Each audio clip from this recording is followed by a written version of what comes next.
What's up, everyone? Thanks for tuning in. I'm Margot Alvarez. I'm going to be talking about the slant board from Slant Board Girl and Slant Board Guy and how it's impacted my training, specifically reduced the crunchiness, my technical term, as well as strengthening my VMO and the quads overall. So for the slant board, this is the one from Slant Board Guy and Girl. It says, work hard, wind down, customized slant board. I absolutely love it, my messaging of life. But for the points of performance of what I have found helpful, I have the balls of my feet at the edge where the slant board meets the floor, so my heel and midfoot is elevated. I have my feet about hip width distance. You want to think of an inch or two from the edge. Again, this is a guide on what I have found. As I perform these squats, I want to think of sitting my hips directly down. As I sit my butt down, my knees will go forward. The butt or the base of my butt and my hamstring are going to touch the back of my calves and ankles. I'm going to hold here for a second, and then I'm going to stand.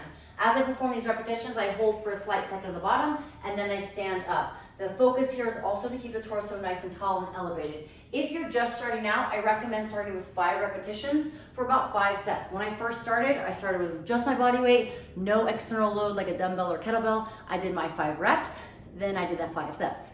Then as I slowly got stronger, felt more comfortable, I worked up to 8 to 10 repetitions and eventually up to 10 sets. So 10 repetitions for 10 sets, that's 100 reps. Again, that will get nice and spicy just with your body weight.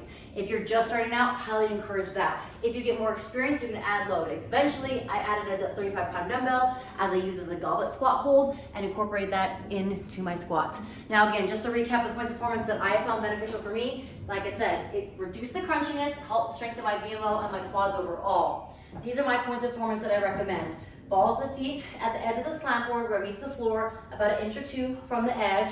As I sit down, butt goes straight down, knees will go forward naturally, butt will touch the calves, hamstrings, and then I'm going to stand all the way up. If you have very tight calves or hamstrings, I recommend maybe taking a small step out. If you feel more comfortable, you have more mobility, you can even bring the balls slightly on top of that slant board. That will give you more of a heel elevated squat when you perform those repetitions. Again, this is what I have found beneficial and helpful for me. If you're new to them, highly recommend starting with just the body weight. Eventually you can add load. Check out Slant Board Guy and Slant Board Girl. They have an amazing product. I love who they are. Their community is amazing. They've done so much for being so helpful for the fitness community. I have a couple other implementations that I've incorporated into my training that I'll show later on another video. But thank you guys so much for tuning in. I hope you found this beneficial. And if you did, please feel free to share.